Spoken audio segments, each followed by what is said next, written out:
काराकाट में संग्राम इस बार बहुत दिलचस्प होता हुआ नजर आ रहा है।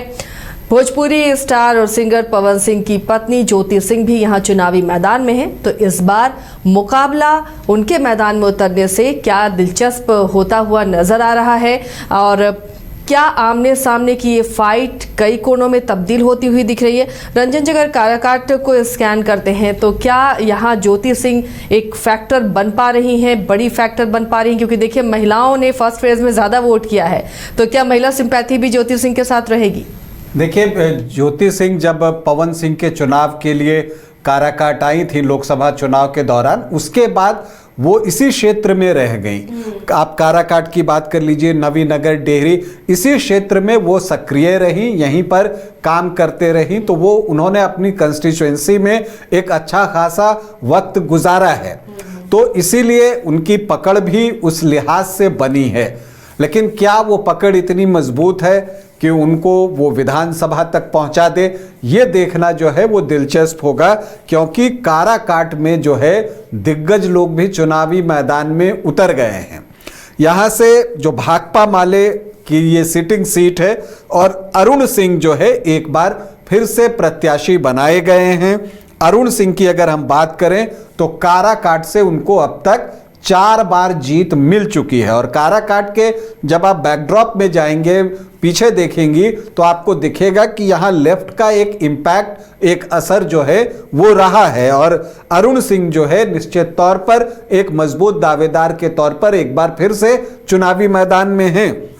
तो इस बार जो है यहाँ पर बीजेपी ने ये सीट छोड़ दी है जेडीयू के लिए, और फिर जेडीयू ने एक और दिग्गज नेता और कद्दावर नेता महाबली सिंह को चुनावी मैदान में उतार दिया है। महाबली सिंह जो है वो 2009 में जेडीयू के टिकट पर जो है वो सांसद भी बन चुके हैं। वो आपको आरजेडी में भी रहे हैं, चैनपुर से भी चुनाव लड़ते थे, वो पूर्व मंत्री भी हैं। तो 2 जो है यहाँ पर आपको बड़े दावेदार जो है वो लड़ते हुए आपको यहाँ पर दिखेंगे।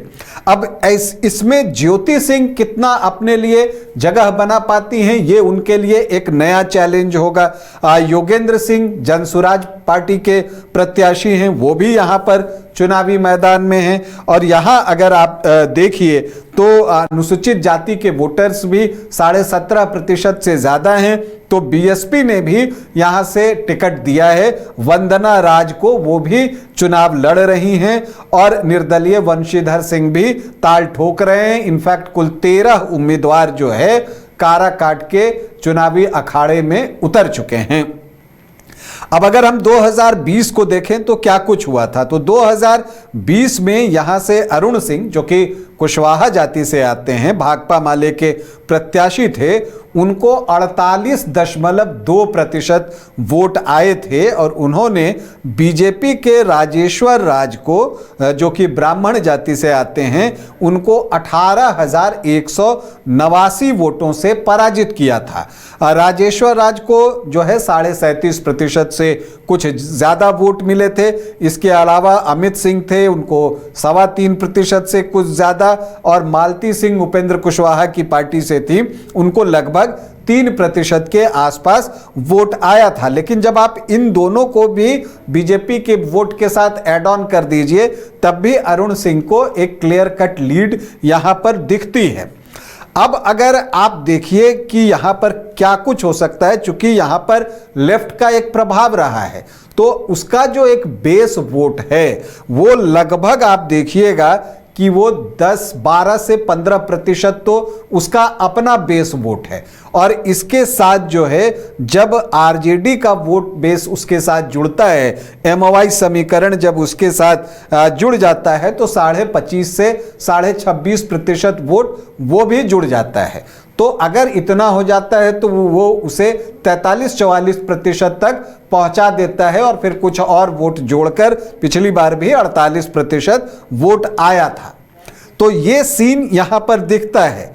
लेकिन काराकाट को समझने के लिए मुझे लगता है कि लोकसभा चुनाव के दौरान जो कुछ काराकाट विधानसभा क्षेत्र में हुआ, हम उसको देखें, तब चीज़ें और अच्छे तरह से समझ में आएंगी। लोकसभा चुनाव के दौरान आप देखिएगा कि जो भाकपा माले के प्रत्याशी थे राजाराम सिंह कुशवाहा, उनको 65,490 वोट मिले थे, लगभग 36.64% वोट इसमें एमवाई का वोट था और जो भाकपा माले का कैडर वोट है वो यहां पर जुड़ा हुआ था। तो मतलब 25.5 से 26.5% जो है वो एमवाई का वोट था और कैडर वोट आप जोड़ लीजिए तो यहां से 12-13% जो है वो कैडर वोट उनके पास था। लेकिन यहां पर पवन सिंह जो है काराकाट विधानसभा क्षेत्र में वो दूसरे स्थान पर रहे थे और उनको 58,891 वोट आए थे, मतलब लगभग 32% से ज्यादा वोट। और उपेंद्र कुशवाहा यहां पर तीसरे स्थान पर छूट गए थे आपको 21.25% वोट के साथ। तो जीत मिली यहां पर भाकपा माले के प्रत्याशी राजाराम सिंह कुशवाहा को। कब मिली? जब पवन सिंह जो है वो 58,891 वोट लाने में कामयाब हुए थे। अब अगर आप पवन सिंह और उपेंद्र कुशवाहा के वोट को जोड़ दीजिए तो फिर वो ज्यादा हो जाता है।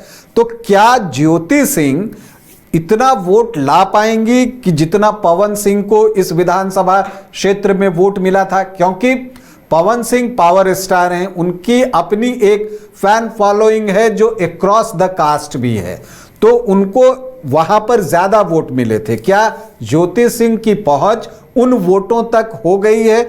अगर वो ऐसा कर पाई होंगी तो मुकाबले को ट्रायंगुलर तो बना देंगी। यह भी देखना दिलचस्प होगा कि ज्योति सिंह और योगेंद्र सिंह जो जनसुराज के प्रत्याशी हैं, अब दोनों मिलकर क्या इतना वोट लाते हैं? अगर वो दोनों मिलकर भी इतना वोट ले आए जितना पवन सिंह लाए हैं, तब भी यहां पर जेडीयू के लिए परेशानी बढ़ जाएगी।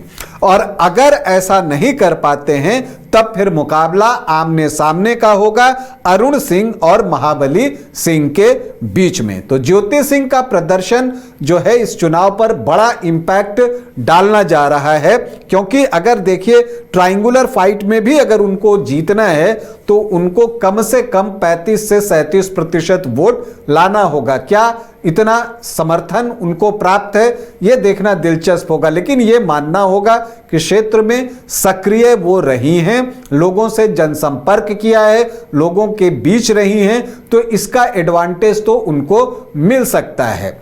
लेकिन बीच में कुछ चीजें ऐसी हुई जो कि कुछ उनको फायदा पहुंचा सकती हैं, कुछ उनको नुकसान कर सकती हैं। तो बहुत सारी चीजें जो है चुनाव में फैक्टर हो जाती हैं।